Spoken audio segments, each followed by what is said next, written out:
இன்னைக்கு அடுத்த ஜென்மத்துல நான் விவசாய குடும்பத்துல பிறக்கணும்னு சொல்றாரு முதலமைச்சர். பாராட்டுக்கள், வாழ்த்துக்கள்.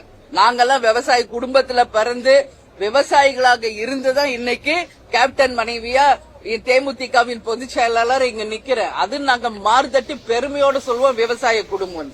ஆனா நம்ம முதலமைச்சர் இப்ப என்ன சொல்றாரு, அடுத்த ஜென்மத்துல பிறக்கணுங்கிறார். அவர் நினைச்சா இப்ப அவர் முதல்வர், இந்த ஜென்மத்திலே அவர் இன்னும் சிறப்பா விவசாயிகளுக்கு செய்ய முடியுமே. கடவுள் என்னும் முதலாளி கண்டெடுத்த தொழிலாளி யாருன்னா விவசாயி தான். இன்னைக்கு எத்தனையோ டிபார்ட்மெண்ட்ல எவ்வளவோ நம்ம சம்பாதிக்கலாம், ஆனால் அந்த சாப்பாடு நம்ம சோத்துல கை வைக்கணும்னா அவங்க சேத்துல இறங்குனா தான் முடியும். அதற்கு என்ன வழி, அதான் நான் சொல்றேன். இன்னைக்கு கவர்மெண்ட் நினைச்சா எது வேணாலும் கொண்டு வர முடியும். புதுசா இன்னோவேட்டிவா அக்ரிகல்ச்சரை டெவலப் பண்ணுங்க. வெளிநாட்டுல எல்லாம் இன்னைக்கு பல டன் இன்னைக்கு உற்பத்தி ஆகுது, தரமான உணவு உற்பத்தி ஆகுது. ஏன் நம்மளால பண்ண முடியல? ஏன் இந்திய உணவுகளை ஏற்றுமதி செய்ய முடியல? ஃபெர்டிலைசர் அதெல்லாம் மாத்துங்க. தரிசு நிலங்களை விளை நிலங்களா மாத்துங்க. எத்தனையோ கோடி மக்கள் இன்னைக்கு விளை நிலங்கள் இல்லாம கஷ்டப்படுறாங்க. அவங்களுக்கெல்லாம் இந்த விளை நிலங்களை குத்தைக்கு விடுங்க. மேடம் வணக்கம். மேடம் பிரமிளா தான் மேடம்.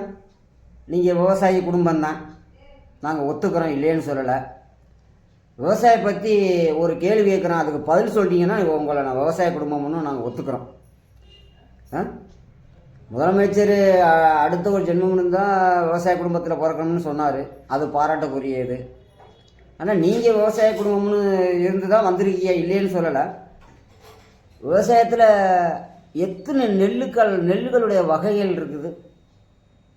ஒவ்வொரு நெல்லும் பயிரிடும்போது அந்த நெல்லுக்கு பயிற்றுக்கு எத்தனை நாள் தண்ணி தேவைப்படுது, ஒவ்வொரு நெல்லும் எத்தனை நாளில் எத்தனை மாதத்தில் விளையுது, எத்தனை நாளில் விளையுது, அந்த பயிரிட்டு பூச்சி வர்ற அந்த பூச்சிகளை மருந்தடிக்கிறாங்க, என்னென்ன மருந்தடிக்கணும், அந்த மருந்துடைய பேரெல்லாம் சொல்லுங்கள் பிரேமலதாக்கா. விவசாய குடும்பமா ஏதோ கட்சியில் அம்மாவோட சேர்ந்து கேப்டன் போய் சேர்ந்து சட்டசபைக்கு போனார், கட்சியை கொஞ்சம் வளர்த்து விட்டார். அவர் பேரை கெடுக்கிறதுக்கு நீங்கள் சரி பாத்திய எடப்பாடி ஆட்சி ஒன்றும் ஒத்துவல்ல, ஏதோ இங்கிட்டு போனால் கொஞ்சம் சூட்கேஸ் கிடைக்கும்னு அடுத்து ஒரு கட்சி என்ன இருக்குடா திமுக தான் அப்படின்ட்டு திமுகவுக்கு வந்துட்டீங்க. திமுகவை அறவே வெறுத்தவர் கேப்டனு, அவருடைய பேரை கெடுக்கிறதுக்கு திமுகவுக்குள்ளே வந்துட்டீங்க.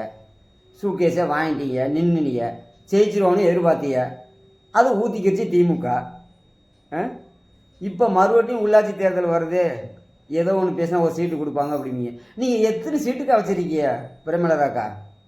இருக்கிறது ஒரே ஒரு எம்எல்ஏ, அதை வச்சுக்கிட்டு இந்த ஆட்டம் போடுறீங்களே வாங்கின பணத்துக்கு. ஏக்கா பேசாதீங்க. விவசாய குடும்பம்னு சொல்கிறதுக்கு உங்களுக்கு சொல்கிறது என்ன அருகதை இருக்குது? இத்தனை வருஷம் எங்கே போனீங்க? ஏன் உங்கள் ஸ்டாலின்கிட்ட கேட்டு அந்த தரிசு நிலத்தெல்லாம் குத்தகைக்கு விட்டு விவசாயம் பண்ண வச்சுருக்கலாமே. புதுசாக தத்துவத்தை கக்குறீங்க, விவசாய குடும்பம்னு பேசுகிறீங்க.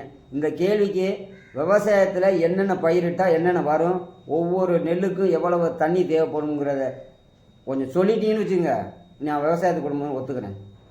மைக்கை பிடிச்சா அதுவும் பேசிட்டு பேட்டி கொடுக்கக்கூடாது. ஒரே ஒரு எம்எல்ஏ வச்சுக்கிட்டு இந்த ஆட்டம். நீங்கள் இதெல்லாம் பேசாதீக்கா பிரேமலதாக்கா. போய் சூட்கேஸை வாங்கினோமா உட்காந்தோமான்னு இருங்க. கேப்டனுடைய பேரை கெடுத்ததே நீங்கள் தான்.